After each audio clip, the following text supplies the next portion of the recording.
Fantastic. Good morning, good afternoon. And we're live. Welcome to the new Athens, here from broadcasting live from the bunker on this Sunday, 23rd of January 2022 transmission. I think this is the third podcast of the year so far, and our first with our very good friend of the show, Russ Rossi, entrepreneur, impresario over in Vancouver in Canada. We've spent a lot of time together on the show discussing the future of our post-lockdown world. It's a slow news day today, so we thought we'd come and have a chat with Russ about what the future holds, where we might be headed, and how we might build the infrastructure that will allow us to survive this crisis that we're experiencing now. So Russ, thanks for coming on the show. It's good to see you again. Lorenzo, it's always a pleasure to be in London. It's a pleasure to be with you. Your insight is bold and accurate, and it's so refreshing to see that like-minded people are helping to guide the world in the proper direction. That's so kind. That's so kind. So it's a slow news day today. We met up briefly yesterday to discuss some projects. Some news that we're putting out. And I have to apologize for being late. The maid came to my hotel room unannounced and caught me examining my briefs. Oh, no. So I was a bit delayed. Were your papers all over the table? Oh, 100%. That's always a messy story. So we were talking yesterday, and we were looking a bit at a phenomenon that we've been examining here on the New Athens, the blockchain think tank, for some time, and we call it Aquatech. So this is the notion that that what we're experiencing today is kind of a tech downgrade in many areas, from space tech to architecture to broadcast technology and photography we've been looking at recently. And actually, a lot of what we've been told about our technology, and I know this is something that's very close to your heart, is the smartphone. The smartphone is the key to our lives now, and we're all sucked into it. And we have this glass touch screen in front of us, which is meant to be like an external hard drive to our reality, and like we store some of our RAM, our memory in the device, so we can access more information. But I think something you said yesterday really struck me, which was that as we digitize our lives, we're losing the kind of silos of stuff, which is hard to destroy. And you put it that very well, I thought. Where did that come to you? Like the silos of knowledge, and we come through thousands of years where the time that it takes to destroy information was generally directly related to the amount of information. So if you had, I think the illustration I always use is, imagine a room full of phone books of everyone's name in the world. Okay, so that could be 10, 100 million phone books. And how long would it take to destroy 100 million phone books? I mean, think about it for a second. Just imagine a room full of phone books. It could take certainly hours, if not days. And if you think about Putin burning the papers in Berlin, that's how he made his name, because he said there was a division of Stasi inside the compound, and he was busy burning the papers of the KGB, and that's how he made his reputation. He said they'll shoot the protesters if they come over the wall. That's right.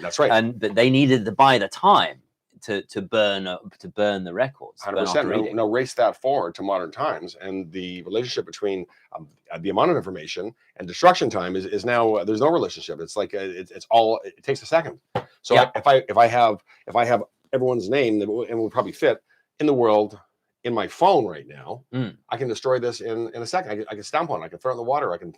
It's gone in a second. Yeah. How about the names of everybody on every planet in the solar system that has life? Yes. We don't even know that yet, but one day we might.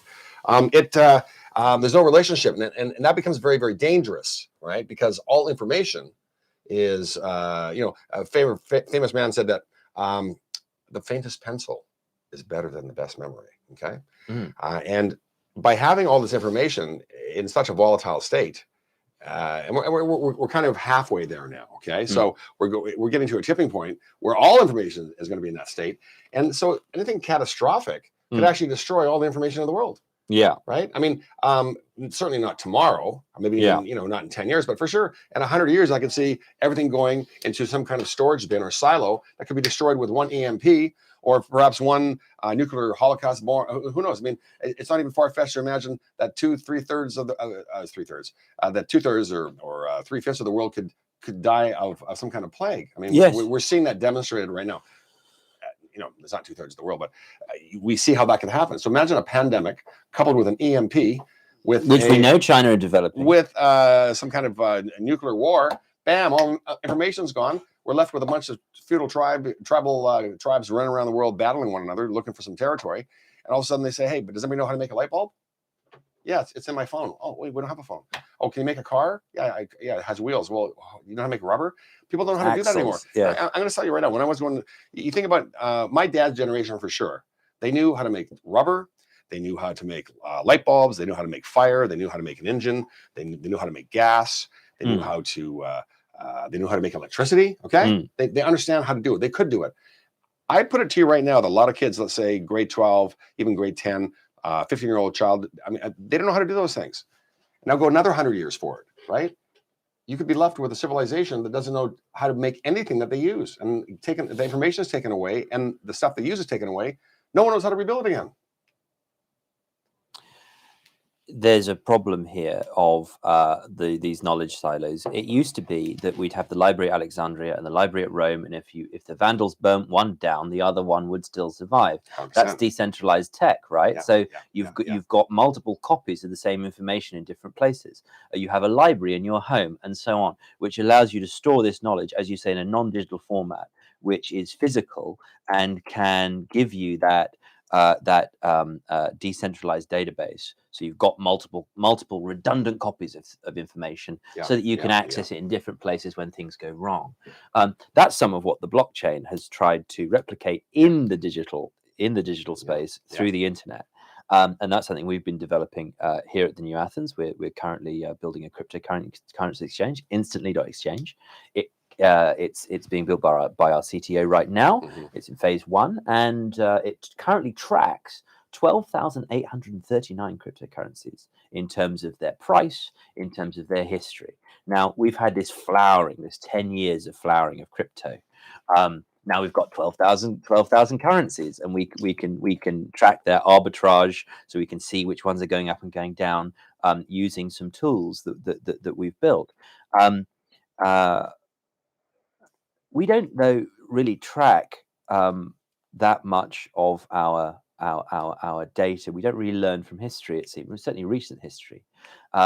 Bitcoin had this amazing ability to administer money in a more efficient way than central banks, and we've seen that over 10 years. People have stored their value there as a kind of digital gold, and yet we've got 50 years on the fiat standard after Bretton Woods since 1971. We've got 105 years since the setup of the Federal Reserve Bank on Devil Island in 1913, and about 300 years since the start of the Bank of England. Why do you think it is that we don't learn from recent history about how, like, we've got this magical opportunity with Bitcoin? It's done money really well, but before that we were kind of failing. We were kind of letting our industry head off to China and have a dearth of innovation in the West. You've seen some of that happen. You have some friends who've done amazingly well, working out that even the waste system that then fuels that global economy. Why is it that especially maybe young people aren't really working that out? Well, I think, first of all, history repeats itself. So mankind has done the same thing over and over and over. Kind of like if you look at people who I was laughing, well, not really generously laughing, but it's like the man that is on his 5th wife, and you look at all 5 of them; they're exactly the same personalities. And it's like they keep doing the same thing over and over and over. Mankind does that. Okay, so if you want to, they always say, if you want to know what a man's going to do, just look what he's done. Bitcoin look at all technology. Sometimes people are a little bit nervous about moving into technology, and it's amplified by the fact of currencies. An example is when there's a term, it's called FUD, fear, uncertainty, and denial. And then, but add to that money, because a lot of people are really protective of their money. Even in the old days when banks started, people were still keeping their money under mattresses. I remember my grandfather came in 1934 from Italy, and he didn't even want to get a loan or a credit card. He was very successful, but he could have had better businesses or bigger businesses by borrowing money using OPM, right? Other people's money. Remember ATMs? Look at ATMs when they came in. I mean, geez, I think I don't know if my father ever deposited into an ATM cash. Like, for some reasons, like a lot of older people don't trust ATMs, and I know for a fact I still know people in their 70s that will not deposit cash into an ATM. They still go to the teller, right? Yes. And I know other people that never even seen their bank. Okay, Bitcoin's the same way. It's actually, Bitcoin's been around 10 years. We're going to say about 10 years. And just in the last probably 2 years, I see a lot more people trying it. Buying pieces of it, understanding, asking questions about it, and it takes sometimes people want to see is if they don't understand it, especially if it has to do with money, they want to make sure it's fail safe. They want to make sure other people are using it. And then there's other, it's always the frontier, the pioneers, the first movers, first to market. They try this stuff, and then now people are starting to look at it and say, yeah, this could be, this does work. This people, I mean, most people that don't understand computers or programming don't understand blockchain. Okay, and it's very difficult to explain to them about blockchain and mining Bitcoin, and the fact that there's 22 million possible Bitcoins. It can't go beyond that. Yes. But if you think about it pragmatically, even though there's huge swings in the value of Bitcoin, it's like property. But if you look at the highest inflationary values of assets in the world, it's land. They don't make more land, but we keep making more people, right? Yes. So the ratio of land to people is now 9 billion to 1. Versus the old days was 3 billion. I mean, so yes. so that's why there's an asymptotic curve there, and that's what's happening with limited supply. And so Bitcoin now is allowing you to. It for sure is going to have to be of higher demand as it gets used more, because there's only 22 million max there can be. So that's why if you look even at a Bitcoin wallet, it's like to the 9th decimal point. So when you buy $1,000, it is it's going to be 0.00001 of a Bitcoin, right? So I'm not sure what it's trading at right now, 42,000. But it's funny because there's two kinds of Bitcoin still. Wallet on your phone, okay, and that's fine, and that stuff's actually being trackable. So when you get a Bitcoin account, it's your name, and if you do transactions, it could be tracked. For instance, like you might do some consulting for me, and I'll pay you $1 million in Bitcoin. If it's on your phone, it's great. But if you then download that to, let's say, to a flash, how about if you give me your flash drive, right? And I just put the Bitcoin onto your little flash drive. No one's tracking that. Yeah, your ledger or your Trezor, which is in your pocket. Yeah, that's something different, right? Yes. And that is something that scares the bejeebus of the government. Not your keys, not your coins. That's a watchword of the original Bitcoiners who see Binance and they see Coinbase and they see these financial products on crypto. We'll hold it for you like a bank. We'll invest it for you in some trades, and then we'll give you a dividend, maybe of some profits if we do well. That's not you holding your coins, and that kind of dilutes the whole proposition. But it's an easier product for people to deal with, I suppose. Well, it's more dangerous as well. But what happens is, like, if I pay you $1 million, you're really supposed to declare that to the tax man as income for yourself, right? But if I were to use my flash drive to your flash drive, there's no record of that transaction. So now it's the honor system. It's digital cash. And no, but so yes, I mean, I think there's a movement. A lot of people don't want to pay the taxes. Don't think it's fair. They want to stay outside of the realm of control of the national banks. Do you want Tony Blair and George Bush to spend your money on more wars? But the other side of the coin is it is more dangerous to have $1 million on $1 million on your flash drive, because you could lose it, right? As opposed to this, it's easier to track. It's backed up. It can be tracked. I just saw an article. I'm not sure if it's true, but there's a fellow that claims he lost he threw his flash drive, his digital drive. What do they call it? Digital crypto flash. Ledger wallets. And Trezor wallets. So in the garbage. So it's in a landfill. Hard drive. Yeah. It has 300. 300 million. Now he's raised. So I said I don't want to word it's a scam or not. He's raised 50 million. He's trying to raise 50 million to dig out the landfill to find the flash drive. Yeah. Hopefully, it hasn't rotted in the acid bath. Maybe we should go look for some. Be a treasure hunter instead. Maybe we get our friend on it. Maybe how about raise a Titanic? Maybe if he sifts it and puts it on a container ship, then maybe that's the sifting mechanism. Something is for sure though on those drives. If you lose your password, you're not getting it out. Yes. Nobody can get it. Yes. So that's the dangerous thing. So what people do is, like you said earlier on, which people don't custodians. Yes, well, they give it. They give split over it up. the. Split it up. If you have 50 million, yes. I mean, I'm not sure how many million you have, like 60 or 70 million, but not. I mean, if I had your money, I'd probably burn mine. But at any rate, you want to put them all. If I had 50 million in Bitcoin, I would have probably 10. I have 10 bill. I have 10 wallets. Yes. And spread it out. Yes. Yes. Yeah. Diversify. Yes. Hedge the risk. Oh, no, sorry. Decentralize. Decentralized risk. People do. And that's a good point too that people didn't do. And when I remember when we first started in one of my businesses in the computer business, we did a lot of computer training when computers first came out, and people were forever losing their data because they didn't back up their data.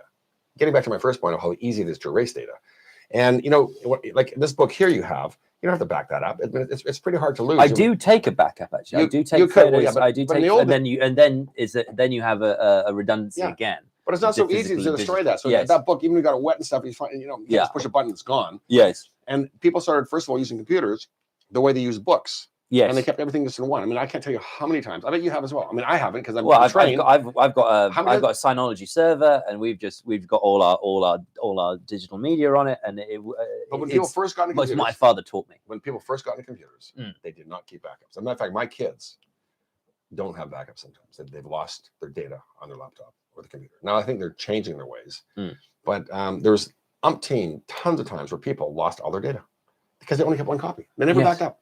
Yes. Right.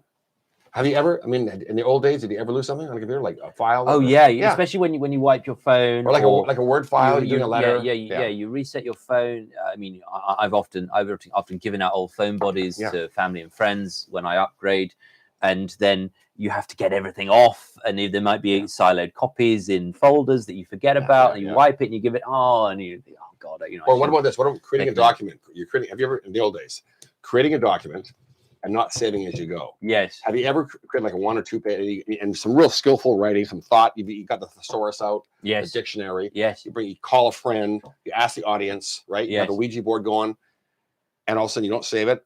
Power goes out. Lost everything. I mean, has that ever happened to you? I mean, even recently, we've been doing a lot of panoramic photography, architectural photography recently with the New Athens, and the stitching that can go very wrong, and the files can become corrupted by Photoshop. Yes. And if you don't keep version editions, even then a corruption can enter the files, and then they just won't knit together. The whole thing will be corrupted. You lose days of work, and there's a learning curve there, and it's something very important to back up, and keep that database. That was one of the successes of the Oracle system, the Oracle databases, is that Ellison, he was like one of the first guys to have like a continual revised backup system, like it goes on into infinity. So every backup is a new number, so that you could actually roll back. So if you got somewhere and you lost data, you could go back, yesterday's backup, the day before's backup,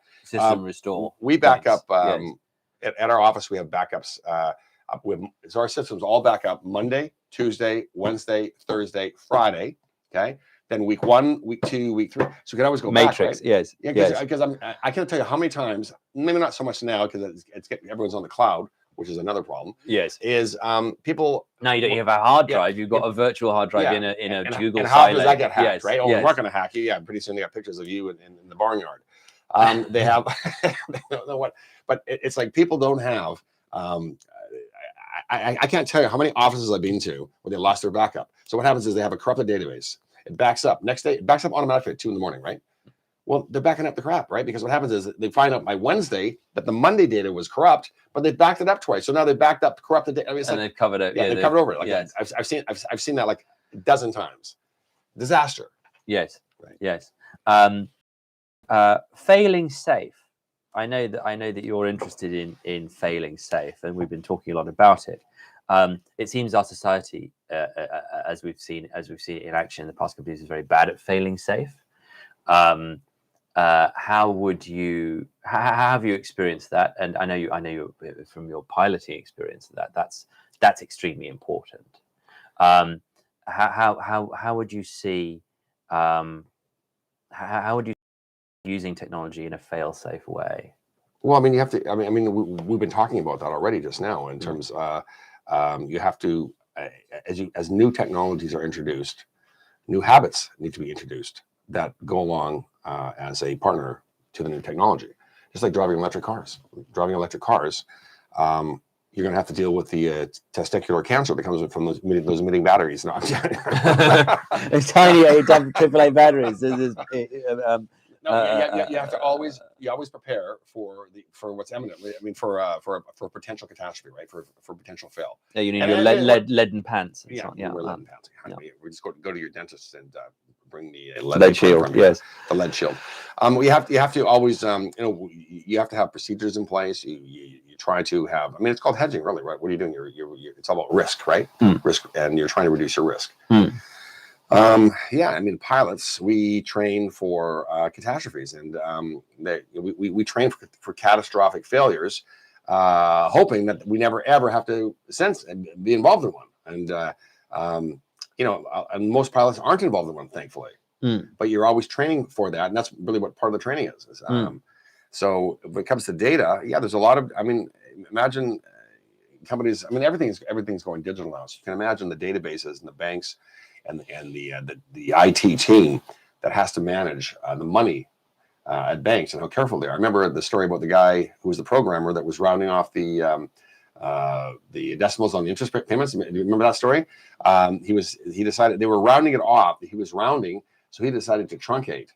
Okay, so it was all half a penny, a quarter penny, 0.2 of a penny. In fact, he might have only truncated to 3 decimal places. Anything that was under like 0.5. So if it was 0.2 or 0.1, yes, he took it. He put it into a separate account.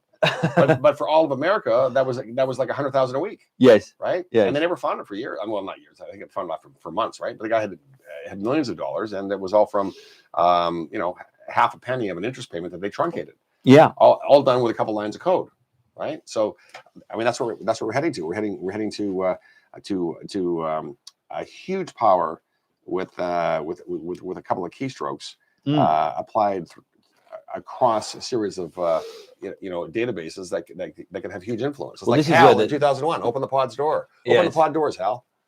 I can't do that. No. So what was his name? No, Richard. No, what was his name? Steve. Oh, Steve. Yeah, it's amazing. I remember I saw a movie when I was a kid, and it scared me. So that's what people. By the way, Hal. You know why it was called Hal? It was an acronym. HAL 5000. Yeah, you know why? No. Because they are the 3 preceding letters of IBM. HAL. IBM. Oh, yes. Right? Oh, okay. So yeah. So I have a story for you. I was at I was in New York, and I was banking with Wells Fargo, and they had they invited me. I don't know why. They had some crypto people along to this brunch, top floor of their building in, and it was for high net worth clients so they had prawn cocktails and champagne in the 11 a.m. and they invited along their private clients to their sort of wealth the seminar by their wealth team, and they provided a little cardboard pamphlet which had like a little lock and key on it, and it was like a padlock and a safe. And inside, they gave this presentation of some security guys and some cyber security guys, white hat hackers, and so on, giving these old people a tutorial in how to keep their data safe for banking. And you get to you see this leaflet, and you see the thousands of dollars that have been laid on. And several hours worth of talking and introductions of people to make your money safer. And it turns out that the conclusion of the pamphlet is, don't use your grandchildren's dates of birth as your PIN, because you can cross-check the databases very easily if you're a scammer, or ask it on the phone when you ring up to scam the house or the mobile, and then you can very easily choose those as your test passes before you get locked out of the system when you're trying to hack. And so it turned out that Wells Fargo had an opportunity cost that was so high in having to give these high net worth clients back all the cash that they got scammed out of, because that was in the perks of those accounts, which no matter how you lose your money, you will get it back. so that it was worth the sort of the F&B outlay and the wonderful surroundings and the lectures, all to get these like 20, 30 people into the notion of not using not cross-checking the databases with their grandchildren's dates of birth. And so that I thought was sort of one intriguing point based off what you were saying, and the other one was so they were happy to pay the cost of that because yes, because it was so expensive going through the fraud and repaying everything. Right? Yes, banks do that all the time. Banks do that all the time. And not to cut you off, but the segue to that is that in 1995 we had a deal out of Amsterdam where they developed the chip for credit cards, and it was their idea. No, we have it now in all chip the and pin, cards. yes. But chip and pin wasn't around in 1995. It wasn't around in 2017 in New York. Okay, so what happened was we went signing for everything. We had meetings with Royal Bank, RBC. These are all Canadian first. So with MasterCard, Royal Bank, and at the very end, the banks, because they had the chip technology with the pin, the whole works. Yeah. And the bank said, you know what? I can't remember the exact numbers, but it was like this: this is going to cost us $100 million to implement. We're only losing $20 million a year in fraud. We'll just pay the fraud.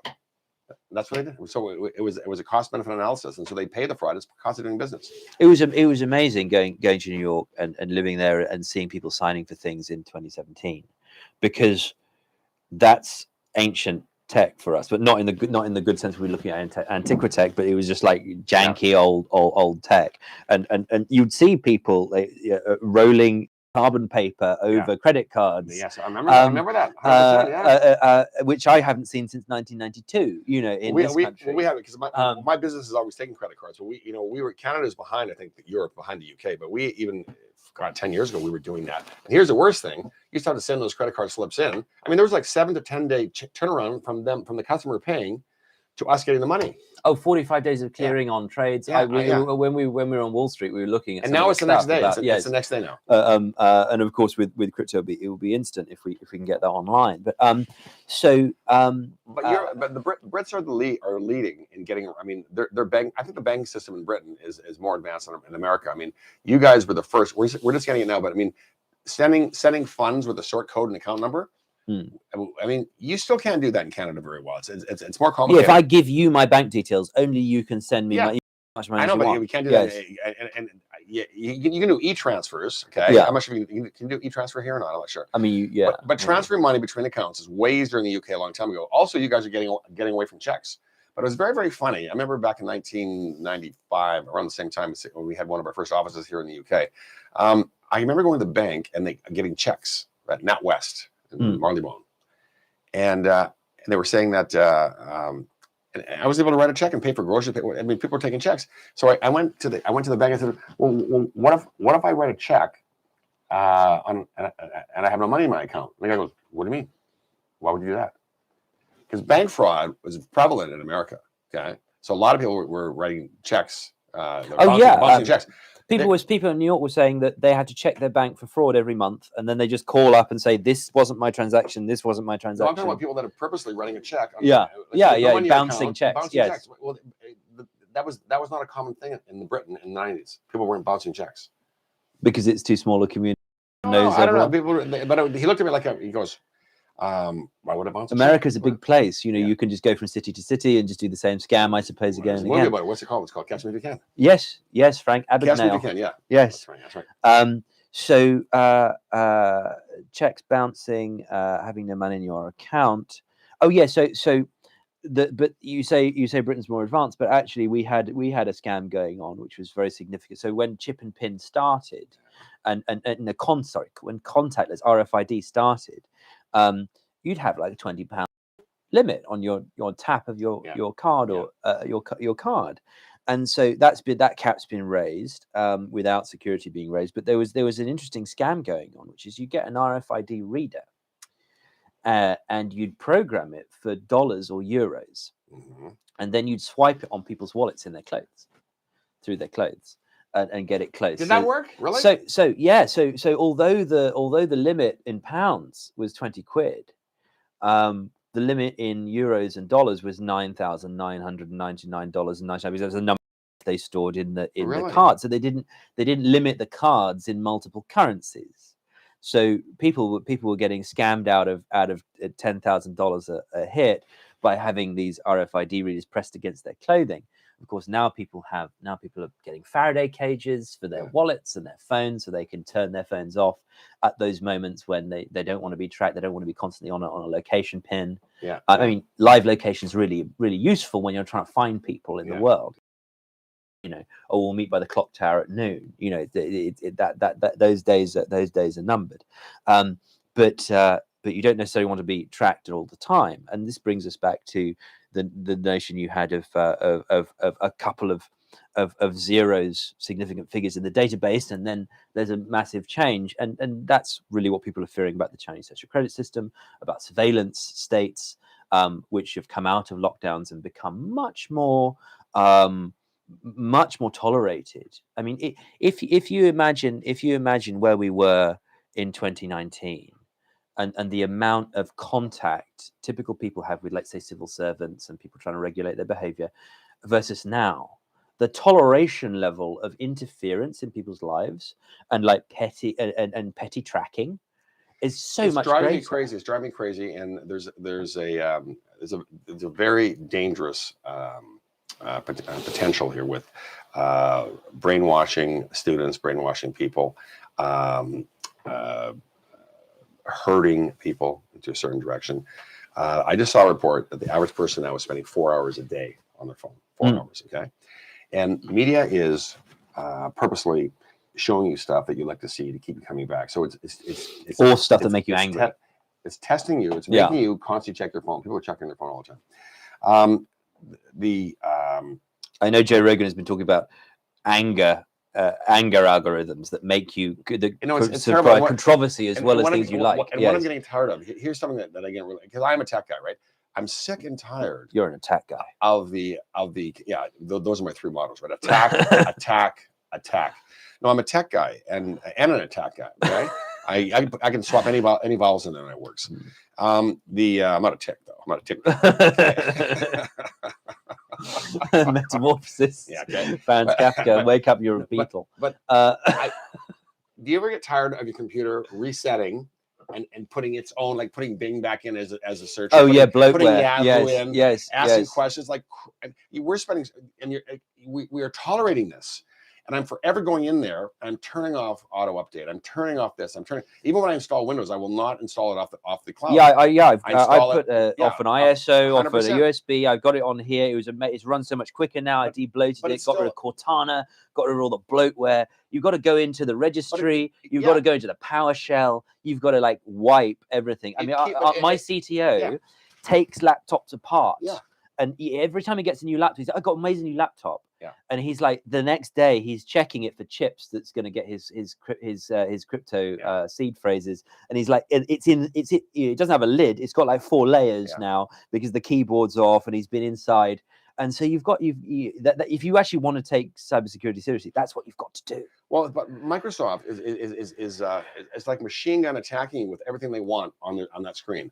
They want the advertisements. They want the Bing. They want Yahoo's in there, McAfee's in there, all the things that Microsoft has partnered with. He wasn't going to commit suicide, and then he did. Yeah, who knows? Yeah, exactly. Just like Epstein. But what happens as many times as I go in, he got a tattoo. I'm not going to commit suicide. James O'Keefe got the same tattoo. Alex Jones got the same tattoo. I will not commit suicide. Yeah. That was McAfee's fail-safe. I know, but he couldn't spell with the down because he had his maid do it and she forgot the word "not." Getting back to as many times as I go in and try to my will on my computer, they have these little algorithms that come back over time, and if I don't keep doing it, it floats back into how we wanted it. Yes, and I mean it's almost criminal. Right? I mean, they had the antitrust issue when Bill Gates was pied in the face outside the European court. I know it was a European court over putting Nets. It was putting Internet Explorer, and then it was destroying Netscape's market. And Netscape was a great market. But I mean, remember Bill Gates? Look at Bill Gates made a lot of money because IBM bought DOS off him. Okay, and that's where it came from. And also Microsoft's making Microsoft's making 100,000 a week, and it's like Howard Hughes made all his money from the drill bit that his dad. Yes. And then once you have that positive cash flow, you can do a lot of other stuff with it. If I start at 100,000, that was 1985. I tell you right now, if I gave you $1 million a week, it'd be pretty hard for you to be a failure with that $1 million coming in every week. Okay, some of the stuff's going to brush up, but he hasn't been as that future thinking as you like to think, because he was also said when the internet first came in, he goes, "Oh, the internet's just a passing fad, right?" So what Microsoft is doing, what the other computer companies are doing, what Facebook is doing, what Google's doing, it's interfering with our privacy. We're relying on it more and more, and it's bombarding us with advertisements. It's telling us how we have to use our computers. I mean, they constantly change the software, sometimes just for the sake of change. I mean, I can use an old version of Word, no problem. For the amount that you use, it's like the amount you use your brain. What do they say? 20% of your brain is used, the rest isn't. I mean, people are only using 10% of Excel, 10% of Word anyway. Yes, right. The majority are. Yet they have a new upgrade because it's planned obsolescence, right? Without making it obsolete, how do they make more money? I was on a 40-minute call with Vodafone, my phone contract provider. The contract came up for renewal. I wanted to renegotiate. I bought the body through them, Samsung Note 10 Plus 4G body, best one. If it broke today, I'd get another one. And this I got this granny. Is that S10? This is Note 10 Plus. Note 10 Plus. That's what this is doing, isn't it? That's S10 Plus. This is 10 Plus? That's S10 Plus. Same year. How can you tell by looking at this? The camera. You have the ESP? You have the ESP is what it is? Yeah. Okay. It's got a pen. I'm going to call you Lorenzo Kreskin. It's got a pen. It's got a pen. So I got this northern granny on the phone. Imagine if you go into a store, right? Imagine if you go into a newsagent, and you say, "Hey man, can I just get another one of these, please? Thanks. Okay, great." And like that's the conversation you want to have. Like, I've got one of these. I want you to give me another one. You gave it to me before. Thanks. I'll have another one. 40-minute waiting, 40-minute call. And this northern granny was saying, "Oh, darling, do you want a Chromebook? It's really nice. There's a Chromebook. You can have a laptop with this other one. You get another phone. You can order another phone." And it was like, no, if this broke, I get another one of the same. It's 2 years old. It's from 2019. You've got the same generation. These are the best phones. They haven't actually been updated in a useful way. I don't need to buy for £29 a month another phone body. And that was like incomprehensible to this corporation, that you would be satisfied with a piece of tech that actually that South Koreans didn't plan obsolescence into this thing to the extent that we're still using them 2 years later. What about my camera's everything yours? My camera. This is the Note 10 Plus. That's the S10 Plus. Okay. What about? But isn't there a 21 now? A Samsung 21 or something like that? Yeah, so they do one every year now. It's not as good. Yeah. Or not? No. I mean, this has 12 gigs of RAM. Okay. It charges quicker. They actually took some tech out with this one. So yeah, I get another one, and they're getting cheaper, and I'll recommend them, and we'll put out the link, because it's astonishing, really. What we need next is the blockchain phone, of course. In Canada, they always hook you up to like a 3-year plan. Do they do that here as well? Yeah. 18 months or 2 years, it seems. Okay. But what was astonishing was, okay, CLOs, right? Collateralized loan obligations. Everything looks like a mortgage. So we've been looking at this very much on the show and in the New Athens think tank. And so what's interesting with the phones, people do it with companies do it with phones. Companies do it with women's clothing. Now you can on hire purchase women's clothing for a fancy party. This phone had a 1/3 discount because I paid for it every month on the body. That's right. As part of the SIM contract. Now that really puzzled me, because this was an expensive phone a couple of years ago, and I got a 1/3 discount on the whole thing because I was willing to pay for it per month rather than up front. And that got me thinking. And we've looked into it in great detail since, and I'll explain some of the ways that's worked. But I'd be keen to get your read on it. So after 2008, you had the mortgage crash in the West, and we're seeing the same thing with Evergrande right now in China, which we'll maybe get onto. So we had the mortgage crisis and the Big Short. But finance, Wall Street and City Finance had weaned itself onto the teat of monthly payments. And so what we saw was everything apart from a mortgage now has to look like a monthly payment. Yeah. So whether it's hardware, whether it's clothing, whether it's food, everything that before would be just paid for in cash now is a hire purchase scheme where you pay per month, because then you can collateralize the debt obligation and sell that on through reinsurers like 100%. AIG. And even recognizing the balance sheets of the companies. The And then you get your waterfall and your Yeah, tranching, right. and you can use the same computer systems and the same clearing systems and the same derivative markets to financialize these products and say, oh, this isn't just a purchase. This is a monthly guarantee of $100 a month on its own. It's worth 1/5 the value of a 100-month contract for 18 months, and it goes on the balance sheets of the telecoms. Of what's the ratio? So give me the. I don't have an exact. How was the concept? But it's a present value of a stream, right? And they can actually realize that. Yeah. And if you look at Sarbanes-Oxley or Oxley, whatever it is in the accounting world, they have standards now, world standards for what that value is. It's like a lease value. So if I have leases now have. If I have a 10-year lease on a property, that actually shows up as a value on my balance sheet now. And there's a formula for it. Yeah. And it's like it's not just an obligation; it's actually an asset, because I now have that property locked up for 10 years. It's a value, and it's the same thing as in a company. If you and this one always gets me, like in public companies, if you issue stock options, that shows up as a cost on your balance sheet. So you could actually have $1 million profit. But if you issued, 1 million options at X price, the accountants have a certain formula that determine what that cost is, and it'll show up on your balance, on your income statement as a cost, even though it's not a monetary cost, but they call it a cost. So I'm always kind of laughing, because if you look at the balance sheet, people that don't understand might say, yeah, you know what, the company lost money, but in fact, it didn't lose any money at all. It just gave some options away, but they figure it has a value, right? So is everything becoming Hollywood accounting? Yeah, it's very difficult too. I mean, when I buy companies, first thing I do is I say, show me your bank books. I want to see the bank statements and your checkbook for the last 90 days. How much cash are you depositing in, and who you paying checks to, first of all. And that always makes them go crazy, squirrely.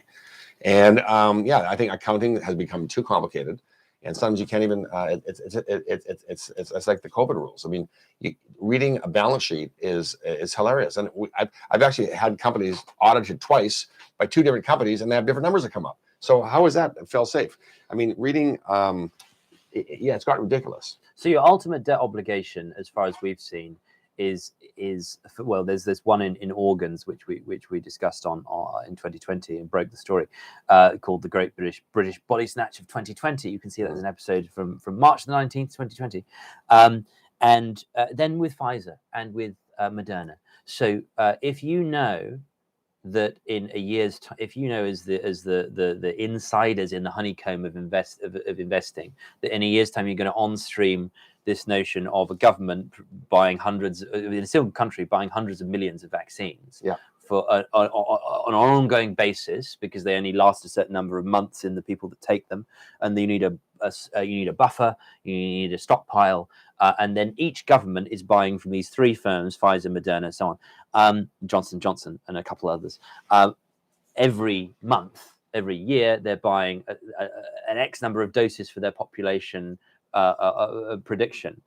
Then isn't that the ultimate version of the mortgage? Isn't that the ultimate version of bodily mortgage? You turn healthy people with a healthy microbiome and a healthy homeostatic system coming out of their brainstem into diabetics who are injecting themselves every month, days, weeks. Bill Gates was saying it'll only last 8 weeks. And so that, even if it's provided free at the point of use in a National Health Service, then there's a transaction going on there. The government is buying that product from Pfizer, and the stock price of Pfizer is going up. So have we seen the ultimate version of health mortgage? Look at the money that the CEOs and the COOs and all the administration has made at these drug companies. Nancy Pelosi as well. I mean, she's a criminal, but because if you make the legislation that then puts into place the long-term contracts, then you can get in on the ground floor. Prices still. Well, look at COVID. I mean, COVID identified by many doctors and people that have any reasonable intelligence is a flu. Okay, and they told us that they sold this vaccine to people, saying, "Get the vaccine, you won't get the flu. You won't get it." Well, and many people, many logical people in the science community and free-thinking men and women knew that wasn't true. But the media squashed that narrative, and no one knew. Then what happens months later? People are getting COVID, whether you're vaccinated. So now we see it really is just a flu vax. It's just like getting the flu vax is like, you may still get it, but you'll get a lesser version of it. But that's not how they sold it, right? When it first came out, it was like, get the vax, you will not get COVID. Well, that's a bunch of malarkey, right? And then now you have to get a booster, right? But it's still not going to protect you. You could get every 8 weeks. You could get it. And there's people that are vaxxed, that have been vaxxed, that got COVID and died. So it doesn't even protect you from dying. But they say it's less. I'm not sure about it, right? And so you have Malone, the father of mRNA tech, who built these vaccines from the RNA upwards, going on Joe Rogan and saying, I've been banned from Twitter, I've been cancelled by the mainstream media. This is my tech that I invented, and I was the head of all the papers that were producing the tech at Harvard. And I'm inside the honeycomb, and yet I have now no ability to say I disown this tech for this use. It's not fit for purpose. It's not vaccinating anybody against anything. It's actually editing the genome, and there's been no oversight on that. You see Dr. McCullough as well. Two very significant inside the honeycomb guys. Who then only get to appear on podcasts and Getter because they're not allowed technology that they understand. Anything that's against the left-wing media's narrative gets squashed. Even us, we talk about this right now. But just me having a YouTube channel and saying, I don't think COVID is as serious as they make it out to be, and it's not a threat like they say it is. That could have me banned for saying that. And it's just my opinion. It's just a thought. They're not allowing free thought. They're not allowing free debates. It's unbelievable. And so people like a bunch of sheep. That's the biggest thing that I've noticed with COVID is what a bunch of sheep people are. Yes, it's been said. It's unbelievable. It's unbelievable. They just do what the government says. I walked from Euston Square on the night of the lockdown. I walked from Euston Square to here, and Olive and I doing I think our first podcast, maybe our second. And so Euston Square Station, I heard as I got off the train, got off the tube. This is no longer public transport. This transport service is only for medical professionals and approved workers. And it was on the Tannoy, like 1984 on the Tannoy. I walked through the business district between Euston Square Station and the bunker, and it was like 7 p.m. The streets were dead. Nobody was out. This is the 22nd of March, 2020, the day of the first lockdown, and it worked. And I was just weeping by the time I got. Oliver didn't know what was happening. I was weeping by the time I got here because I saw, look, what happened to the Brexiteers? What happened to the English yeomen? What happened to freedom and against tyranny? When actually the only people left on the streets are Deliveroo drivers, corner boys who are slinging drugs, often in Deliveroo livery. Street sweepers, vagrants. There was a lot of Muslims actually in East London who said, "Fuck this! We're not doing this. We're just going to carry on our lives." These infrastructure workers, and that was it. And these people are the English yeomen. These people are the people who truly understand freedom. And that's all we have for months was people cowering in their basements. Downloading mainstream media propaganda and just cranking, which is a combination of crying and wanking. Look at the paradox of Apple commercial. Oh yes, 1984 commercial, calling them down, saying we will not be Thor's hammer against the Matrix. Thinkers. Yes, and it was like that was his commercial. He's become. Was that the original commercial for the iPhone? No, that was the Apple computer. Apple computer. It was like it was 1980. Was that the Apple? Was that the Mac? Mac One. Right? Yeah. And so he's sitting there. I mean, we're talking about a hypocrite. Now they have become, anti-free thinking. I mean, IT, Apple, Google, Facebook, right? And it's like, geez, and people are following it. If it's funny because you ever seen that series called The Walking Dead? Yeah, The Walking Dead. That almost could be a parody of how people are behaving with COVID. Yes, right. The zombies are the vaxxers, okay? The masked people. And all the guys stabbing everybody in the head are the anti-vaxxers, right? Yes. But everybody's a fault. They're just like zombies. They're going to take another vax. And the government's having a laugh about this, saying, "Holy cow! I mean, what can they do?" Yeah, it's like we didn't need to do anything. You ever seen Coming to America with Yes. With Eddie Murphy. Yes. Yeah. Oh, well, I'll do whatever you say. Well, okay. Well, stand on one leg. Okay. Bark like a dog and jump and. Yes. No, I'm pretty. That's going to be next. People at the very top of this are saying, "Geez, these guys are doing everything we say." Oh, so Bill Gates has patented. It's actually patent 606060, which the QAnon people have a field day with, like our friend Afsane. Yeah. So patent 666 is a blockchain bodily regulation system, which says if you want one Bill Gates, the logo is a bunch of horsemen. Yeah, if you want a Bill Gates coin, one Bill Gates coin, you've got to do 5-star jumps, and your phone will watch you, and then and you'll have your tracker. Oh my God. And so if you do the 5-star jumps, then we'll give you a Gates coin. So this is now part of the Microsoft patent suite, and this is the very dangerous Chinese social credit system version of blockchain, which can be used for top-down control, as opposed to the grassroots, ground-up blockchain, which came out of the internet, and is about human freedom and free association and the free market of ideas and free speech, and free speech as money and so on, and money is free speech. So yeah, we're seeing this. We're at this kind of fork in the road.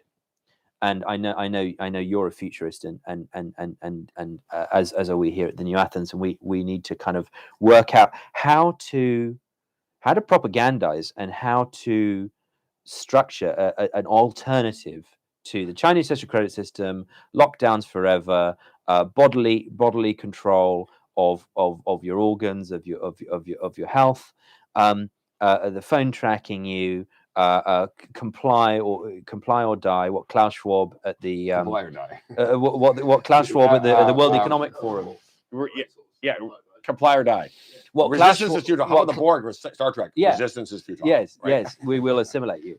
Klaus Schwab at the we're getting World. We're getting close, and that's why people like the phones, is because our brains are so lonely. Yes, and we just yearn for communication, and now it's become the person on the phone is more valuable than the person I'm talking to. Yes. Matter of fact, excuse me while I talk on the phone right now. It's like it's become crazy. I mean, the whole world is we need a big EMP, and going back to the beginnings of this, we need farmers books of how to tie rope knots and make vulcanized rubber. In our home libraries, exactly, and then we can pull it out and actually cook up the alchemy. 100%. I mean, it's unbelievable. Yeah, that's exactly what we need to come up with. So a book of answers, so that the Shepherd's Almanac, and it has to all be. I mean, things that men wonder about for a millennium, like why are condoms so baggy? I mean, to speak for yourself. Why is a snake in the grass called an asp, but a grab of the ass is called a goose? I mean, these are things for our future generations. Yes. So how do you think we get the word out? I mean, we're going on GB News later at 4 to 6 p.m.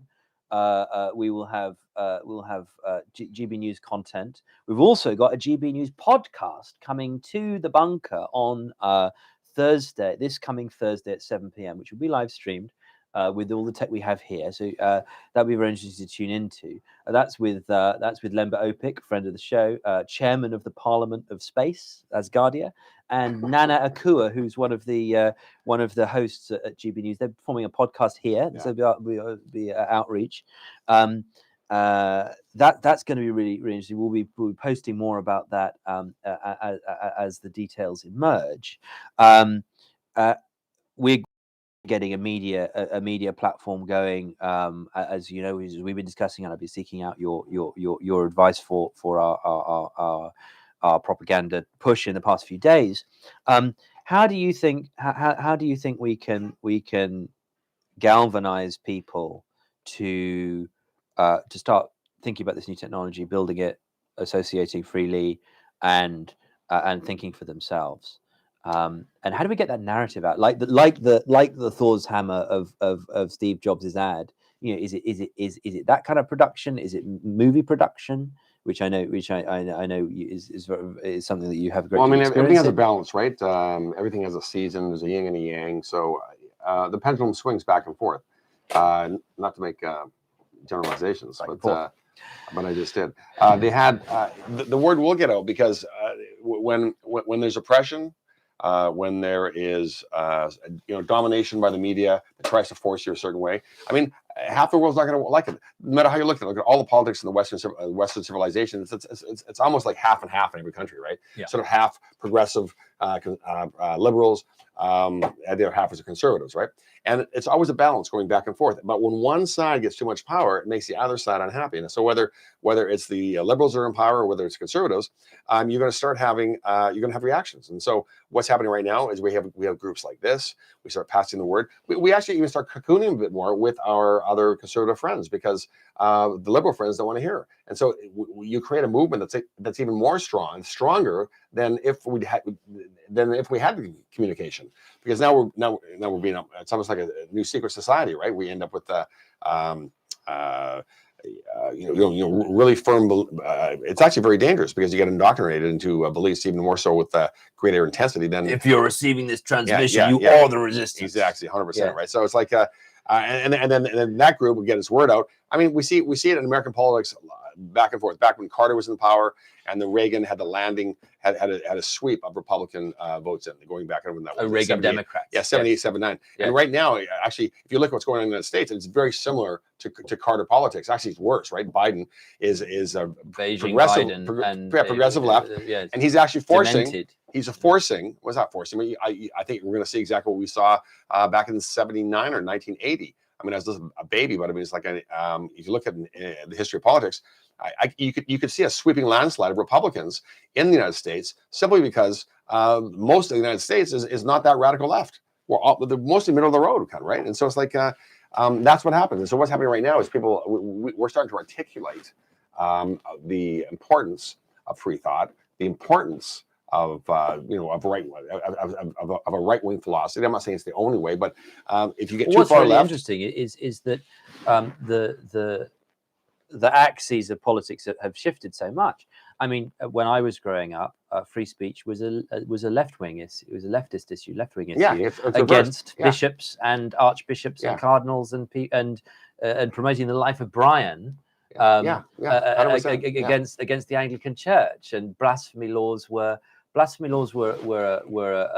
matter of the Christian right, not the liberal left campaigning in favor of Islamic fascism. Look at slavery in America with the Democrats. Yes, right. I mean, the South were Democrats. Yes, Confederates. They were pro-slavery. They're the ones that invented it, for heaven's sakes. And now it's like now there's they're pretending that the opposite is true. So yeah, the world has changed. The axes of politics have shifted from left right to globalist versus individualist. Really, just watch Downton Abbey. You see what happens. All the wealth slowly gets eroded, and as more people, I mean, look at the wealth is it always has been. Malthusian economics will always be a poor class, right? But poverty today is 20 times richer than 100 years ago. There will always, men are not equal, right? And the who puts you at the top of that chain? Look at going back to medieval times, the 700s. The guy that could wield the sword, he was the rich guy. He was that was. It doesn't matter how smart you were; it's how good you were with the sword. And it made a big difference. I remember I was taking fencing classes one time, and the guy came and I said, "Look, I can just do this. I'm pretty fast with my hands." He goes, "Try it." I was going like this. The guy poked me, like he killed me 7 times. I mean, if you're good with a sword, he was an Olympic fencer. And I thought, holy cow. Then I went back to medieval times saying, God, if a guy walking like a gunslinger with a sword, he probably cut anybody else. And if anybody looked at him, he cut you in pieces. Yes. So there was a skill. And that guy got he got all the girls, he got all the money. He was king of the castle, right? That's where the term comes from.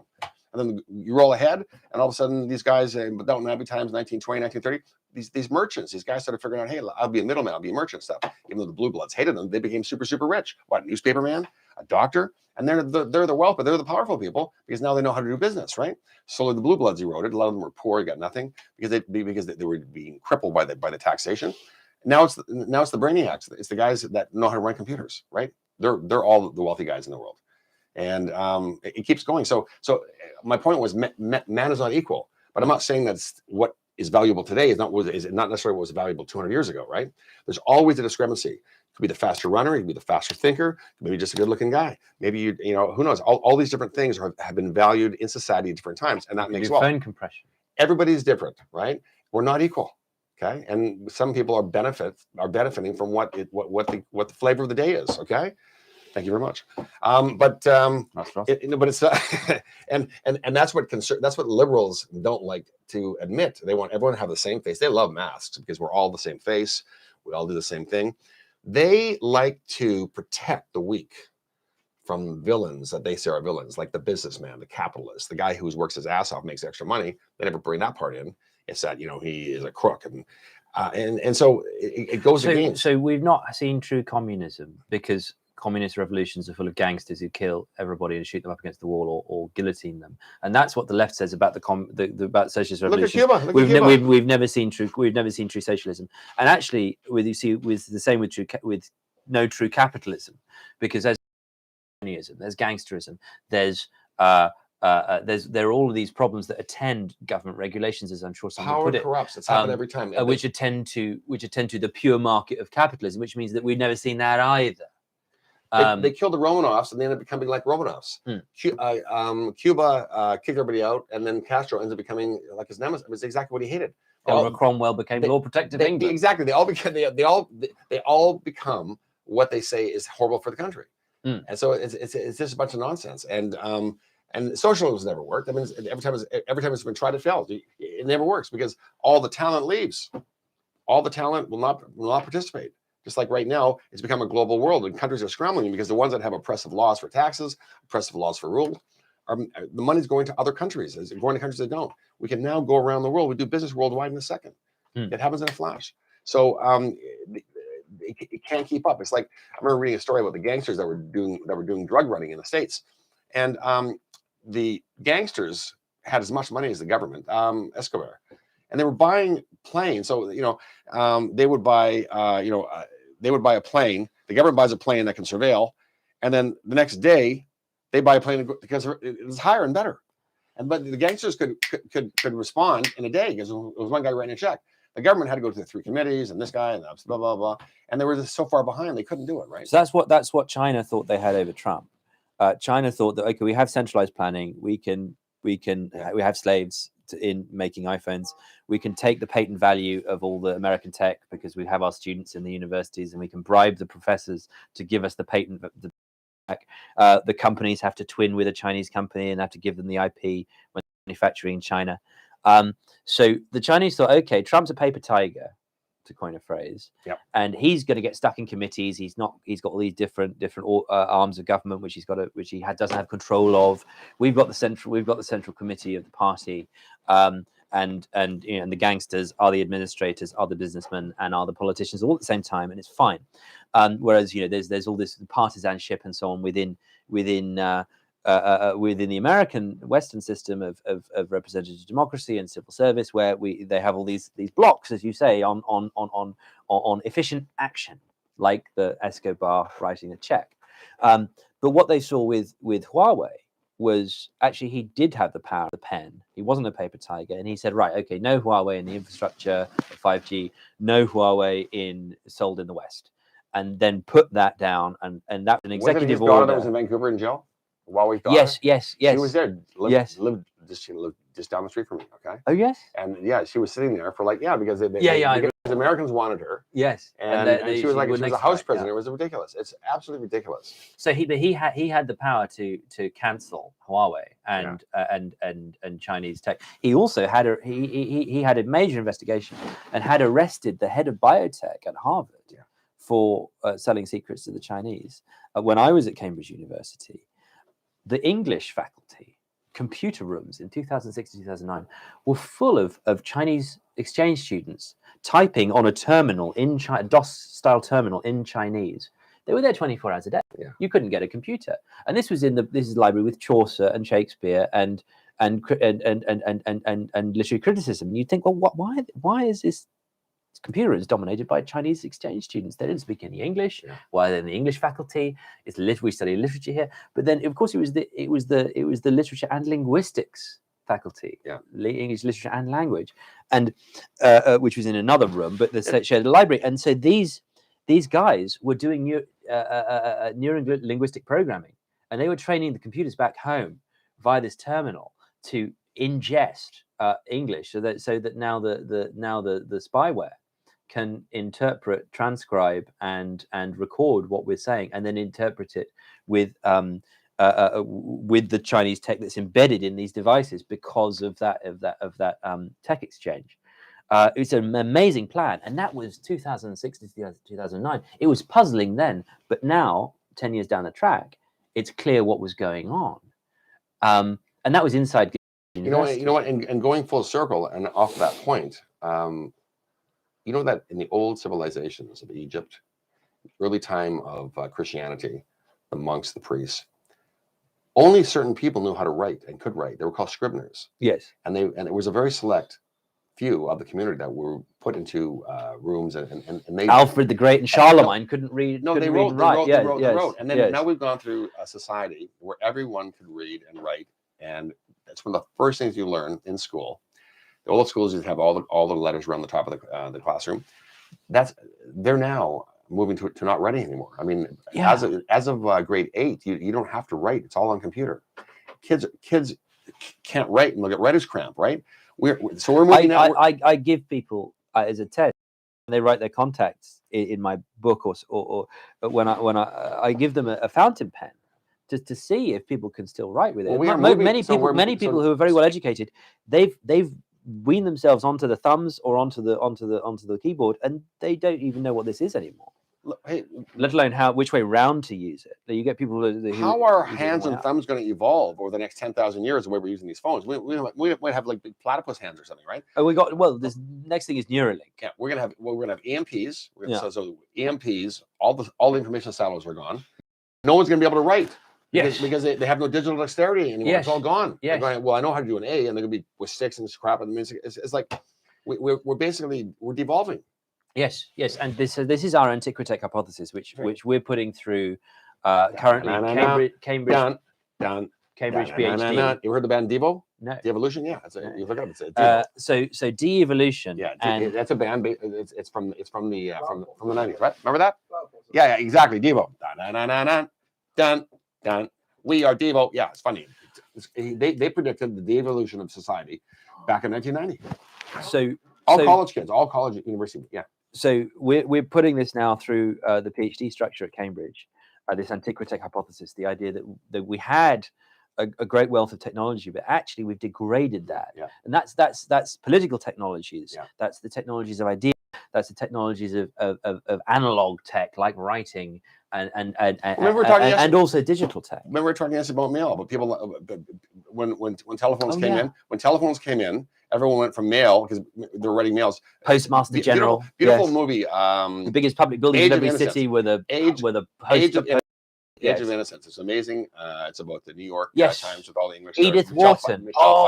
Beautiful. And Edith she writes, and I mean, the sets are amazing. It was all unrequited love. Oh my God! But what happened too is what I liked is in mansions that are all been they decided to have a party. So if you wanted to have a dinner party, you had to do it 3 months in advance. Yes, because you have to write these invitations, okay, and they take a week to get out. Yes, or 3 weeks or whatever, and then it's 3 weeks to come back. So you write the invitation, and then you get responses 6 weeks later. Well, if you're wealthy, you wouldn't use the post; you'd use a messenger boy in a livery running between the buildings, or later on you'd have those glass vacuum tubes. Yes. And so you had these different sub technologies that make granular, make it more granular. So remember our point yesterday was we love to communicate by mail, and then the telephone came, and then the mail went to the side a bit, and everyone's on the phone. We're calling. It was great. It's fantastic.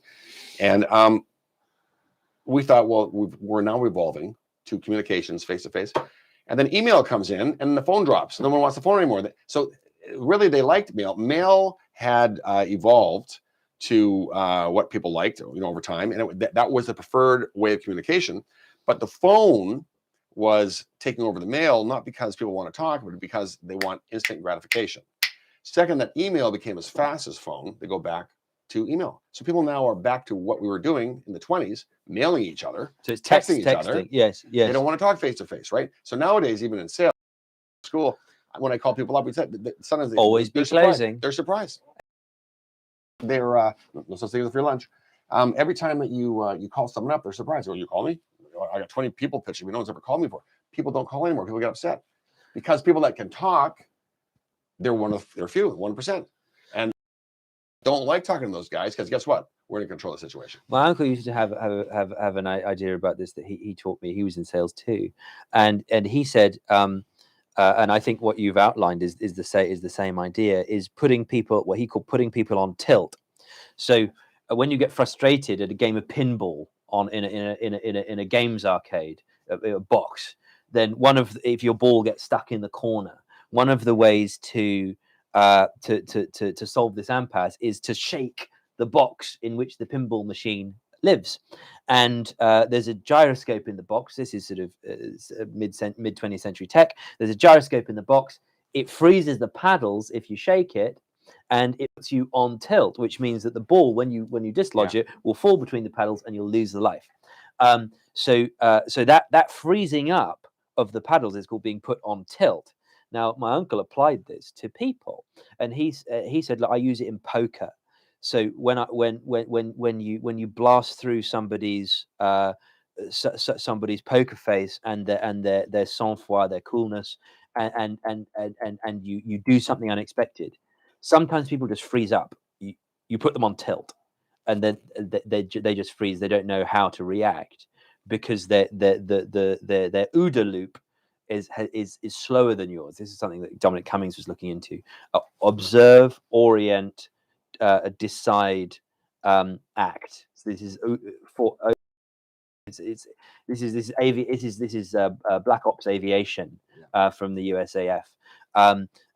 Which you'll understand as a pilot. So aviate, navigate, communicate.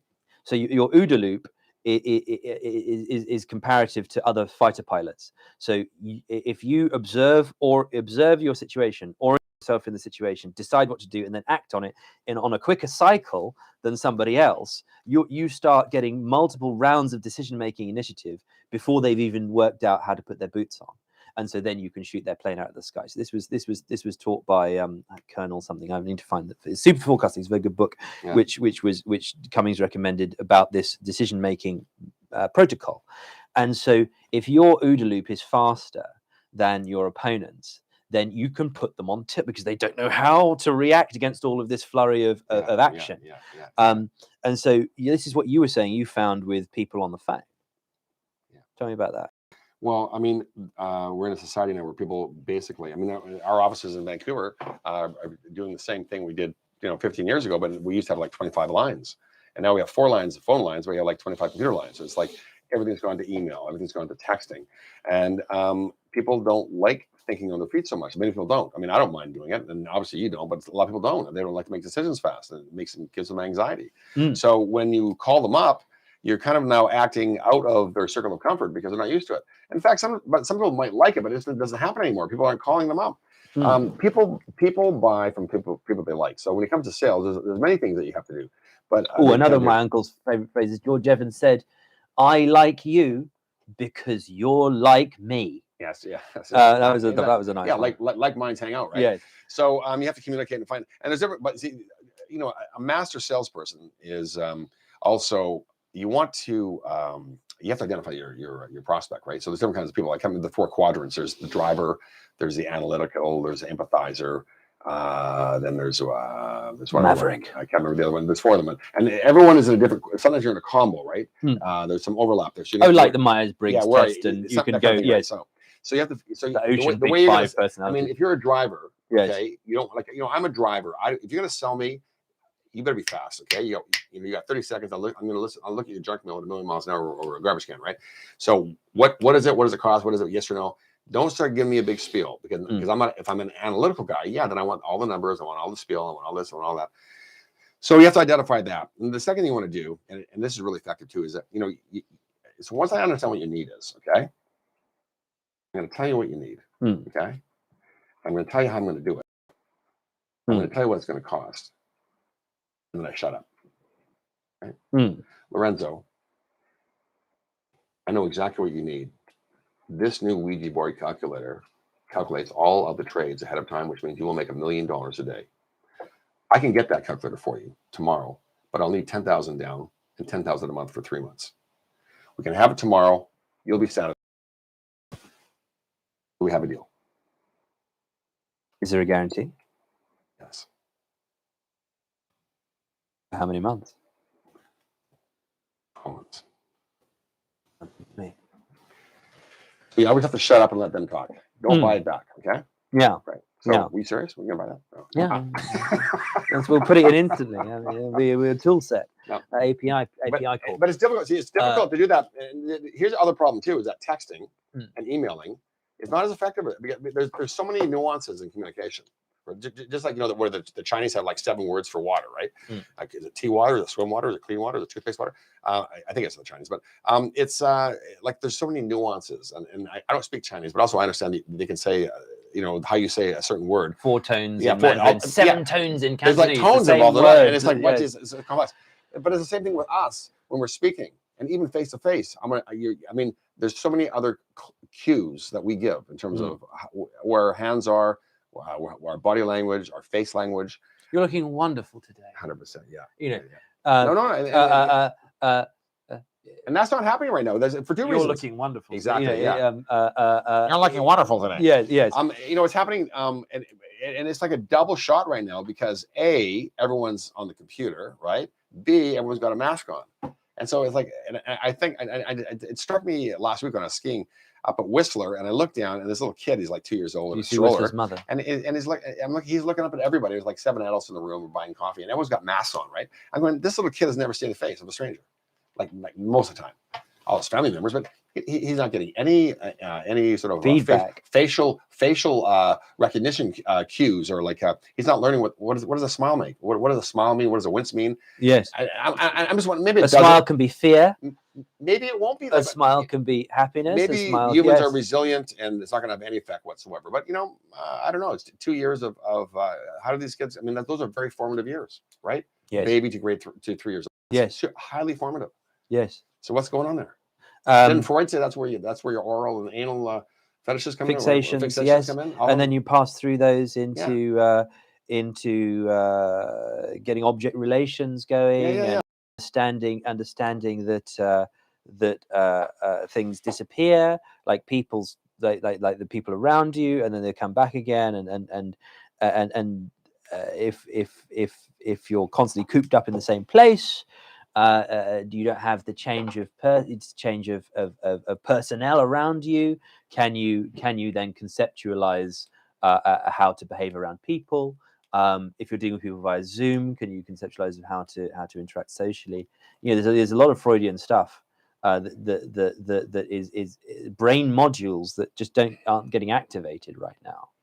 And if you don't have it, as you say, you won't be able to exercise it. And if you won't be able to exercise it, then it will atrophy, and that will be a death within you.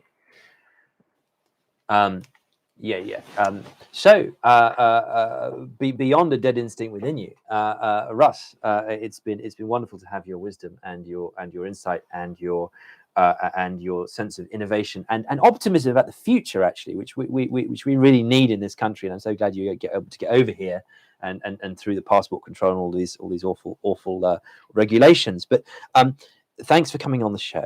And thanks for your kind words, Lorenzo. It's always a pleasure. No. It's great to have a transcontinental relationship like this, and the insight that you bring, and the experience and wisdom that you bring from all of your great business and entrepreneurial experience. Let's think about fail safe, and we'll be bringing you more.